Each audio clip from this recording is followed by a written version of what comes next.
Being an entrepreneur, leader, disruptor, or CEO often demands vision, grit, and strategy. But sometimes there's a silent disruptor many never see coming. It's called unhealed emotional wounds. You're building something powerful, an empire, a movement, a legacy. You've got the blueprint, the hustle, and the know how. But then something breaks down, not the business, you. Sales stalls, relationships strain, self doubt creeps in, and decisions that should take minutes paralyze you for days. And you don't understand why. You say it's strategy. You blame it on the algorithm. You double down on work. You hire another coach. But deep down inside, there's something. Something is off. Not out there, but inside. This is when the wounds echo.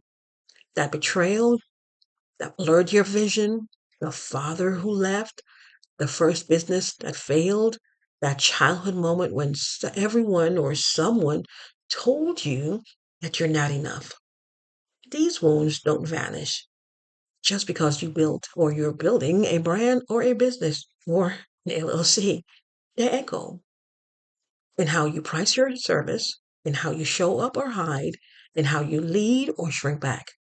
Sometimes the echo shows up in procrastination, sometimes in perfectionism, and other times in the humble mask that usually just fear of being seen.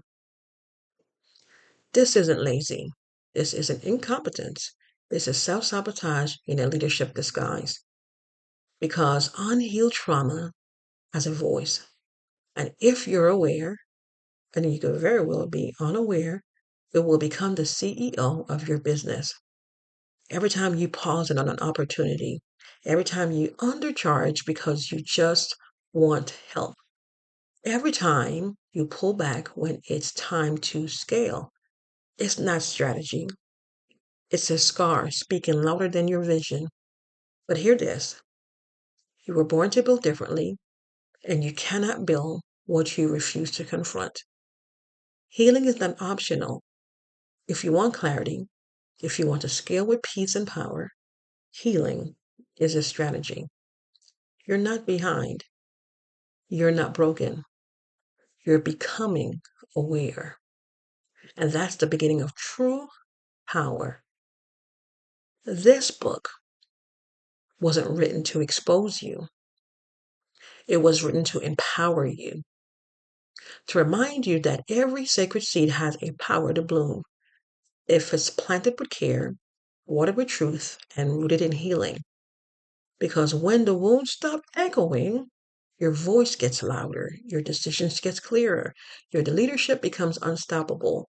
This is your moment to silence the echo and lead from a healed place. Your next level isn't waiting on the new offer, it's waiting on the new you.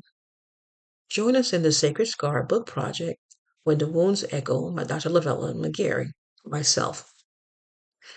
If your story carries healing, if your journey carries freedom, then your voice is a frequency someone else needs.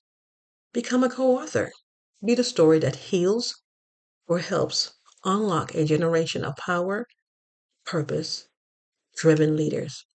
Because the seed is sacred, but the bloom is inevitable. Let's write. Let's heal.